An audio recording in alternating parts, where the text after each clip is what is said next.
All right. Well, I'm really excited. We got the one and only David Brown, one of the most respected cattlemen in the business, talking about, I think, one of the hottest bulls in the business. David, how are you doing today? I'm doing well, Zach. Thank you for having me. I appreciate you jumping on here. There's been a ton of requests on my side from this bull, and I know that, gosh, I think I probably pestered your ear off during your sale time to get to even ask questions about him. Let's dive right in. Why Avalanche? What makes Avalanche? How do you catch your eye?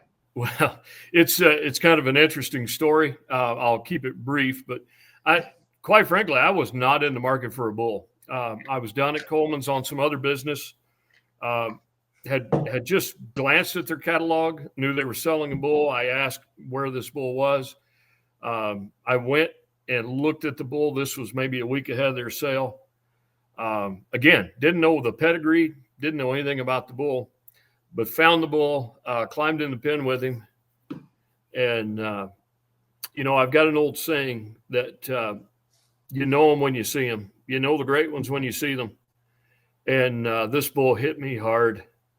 When I started studying this bull's lines, every line, every angle, when we're talking about the angle of the shoulder, the angle of the hip, and how those angles work together to create this just really sound package. Again, this bull hit me super hard. I was blown away the first time I saw the bull. And I was blown away so much, as soon as I left the pen, I looked the bull up on my phone, and he just had one of these, what I call maternal masterpiece pedigrees. And those that know me know that the bulls are simply the conveyance of the genetics from the cows behind the bull. When I use a bull, I'm wanting to use the cows in the pedigree. And when I started just peeling back all the layers behind this bull, the bull just fit our program to a T. And that when I looked at that pedigree, every cow in that pedigree had distinguished themselves. In fact, this bull's mother, she's a Pathfinder dam. His grandmother's a Pathfinder dam. And this is not a one-hit wonder. I mean, this bull's it's interesting, David. When I dove through this, there's the 7075 on the top end, the Renown. My Chloe cow, she's out of the Renown bull. On the bottom side, there's Keneally Thunder. One of my donors is out of Thunder. My 6644 donor that passed last month was a Charlotte 4136 cow. And so when I saw the pedigree, I was like, how on earth could I not get behind that bull if there's a lot of history in my donor arsenal from just the history on this bull alone? Yeah. So Zach, that you probably have some folks that are tuning into this that may not know what my breeding philosophy is. And this is not about me. This is about the bull and how this bull will work on your cows. But my philosophy is real simple. If you stack the right cows in the pedigree, and when I say the right cows that are like in kind, like in their production, and cows that are what I call prepotent, meaning regardless of the mating that are used upon those cows produce the same kind of calves time after time after time. And this bull's pedigree is just stacked with those cows. And so, yeah, when I saw the pedigree, when I saw the bull, when I saw the soundness this bull has, this bull is what I call massively deep. He's expressively muscled. He's got this unmatched breed character and this presence. And that presence is all about how that neck ties into the top of the shoulder. And then we started at the ground, and the bull's standing on just what I call perfect feet. And I said, how is this bull not right for the times? And his pedigree, quite frankly, is not really an outcross for anything that we're doing here. But I mean, every animal in that pedigree is proven. And so I go, okay, you've got the physical presence of the bull, the structural soundness, And we haven't even talked about the performance. This is a bull that had an 82-pound birth weight, weaned off at 942, and had a yearling at 1,500. And for this kind of pedigree, you go, wow. So he's got performance. He's got the type, the kind, the structure, the soundness, the pedigree, and the story behind him. And I go, how can you miss? Well, and so we own the Donna 439 cow, which would be the Dammit Glacier, and this is a Glacier son. And there's some people that I really respect and really trust that saw this bull and said, Zach, this bull is the real deal. And a lot of our donors, because we're in Nebraska where groceries are plentiful and typically somewhat cheaper, our cows typically have too much frame.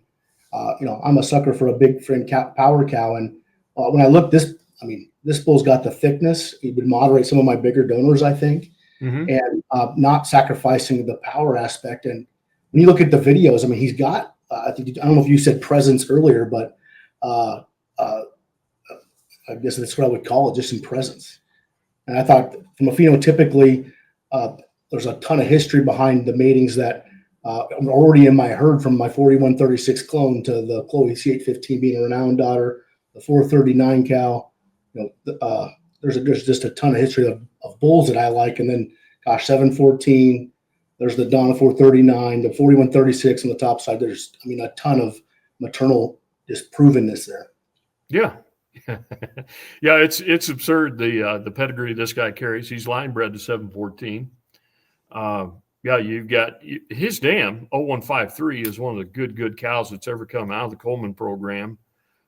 In fact, she was a cow that the year before this bull sold. They sold half interest in her to Ingram Angus for $185,000. Yeah, this pedigree is just loaded.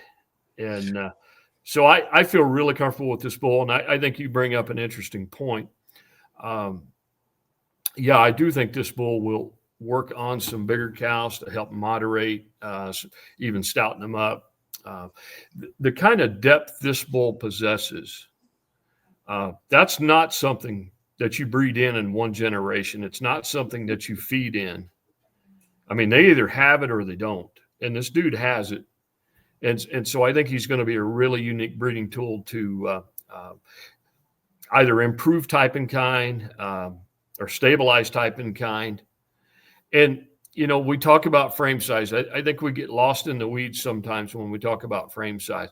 This is not a tiny bull by any stretch of the imagination. I mean, he had a 1,500-pound yearling weight. I have not put a tape on him. I'm going to call this bull 5.5 frame. That's the average in my herd. I don't think this bull is going to downsize one bit. Well, that's kind of a fear that I've always had. And, I know you have another great bull, the Grant bull, which you'll be pleased to know that a grade 3 fresh transfer embryo came out to be a heifer out of my Chloe cow, a Grant. I just found out today. So that's a bonus down at Transova. But, for me, I like my cattle with a little bit more frame, but I tend to get some of my favorite cows. They're just too big. Where if they're a 6.5 frame cow, they just tend to not keep nearly as long. And this bull's super balanced genomically, and when you watch a movie, moves so well. And so, I don't want super moderate cattle, but I do want my cattle to be bigger and have that thickness. And everybody that I have talked to said that that's what you're looking for, especially the people that know some of my donors, like it just lines up so well. And a huge part of his pedigree is already in my herd. So that's for me, that creates the provenness where when I go to a ranch, I want to see the cows that made the best bulls. Those mama cows are some of the most important parts. Oh, they're everything in my world. And that's, again, I feel like I'm beating a dead horse here, but I mean, when you parse this guy's pedigree out, you got 714 twice, 4136 is in there, the 439, the old Abigail 6014, and that's just on the 3 generation. I mean, we can go back even further, and it's pretty mind-boggling the cows that are stacked in behind this guy. So yeah, I think any of your customers or potential customers that are out there that are just wanting to improve their cows, I think these embryos that you've created from this bull they're going to be real difference makers. And, Well, the two donors specifically that I have would have, a ton of performance genomically, would probably have too much frame, would still have, would be the 35-25 cow that I have with Kelly Schaff, and then the Chloe cow that I have with Benji up in Canada. Those are proven cows that could use some help on even some birth weight aspect. And this bull, should balance a lot of those calves out. Help add some muscle and help with birth weight on some of my donors. But genomically, the calves are going to be fantastic, and we don't try to chase numbers, but to market a lot of those animals, I feel like you still have to have some competitive edge there. And Yeah, with some pedigree, having the genomics, having a little bit more frame on the donors, it just seemed like a perfect match. And I just want to tell you how much I appreciate you jumping on here and helping walk through the bull. And you guys have an incredible program out there, and you've been a big help to me too. We've had tons of conversations about all kinds of stuff that I need to learn about. Well, thank you, Zach. And I do want to, I don't think I can overemphasize this. Obviously, you've got a great set of donors sitting there that you're sharing with the world through these embryo auctions. But I want people to feel a lot of comfort with this Avalanche bull, because this is an individual that not only do I believe in him, we're using this guy on just about every donor here that we can. Obviously, we've got some pedigrees that are so similar to him, we will hesitate doing that on all those. But this is also a bull that Coleman has plowed right into. I think this is a bull let's talk about the Coleman program real quick. When we think about some of the revolutionary bulls that have come out of that program, obviously this guy, Sire Glacier, is one. But I hold his maternal grandsire, Charlot, I hold him in such high esteem. I think he's one of the most influential bulls that the breed has seen in certainly the last 20 years, if not longer. So when we think about those revolutionary sires that have come from the Coleman program, I think Avalanche is a bull that, man, if he doesn't join them, I've read this completely wrong, but I think we've got this one read spot on. So, any of your customers that are looking to buy embryos that are concerned about, well, is this going to be a bull that's here today, gone tomorrow? He's not, because between Montana Ranch and Coleman Angus, this is a bull that is getting used heavy. Well, and so I'm partners with Larry on the 439 cow, which would be the Donna Glacier, and you're having an embryo sale tomorrow, right? With Mullins, with Mr. Mullins out there, and so you got some pretty good matings out there, and you're selling some semen on this bull too, right?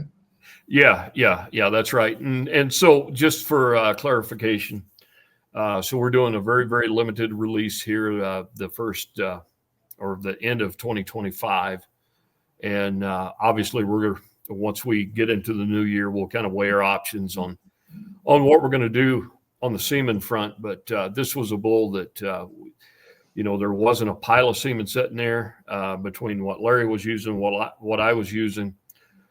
Okay, how do we get some folks incorporated into this and get the bull used? And so, every straw semen that's been sold this year and will be sold this year is only offered at auction. So, there's going to be some exclusivity on these early embryos. Man, I think there's a ton of value here, but obviously I'm biased.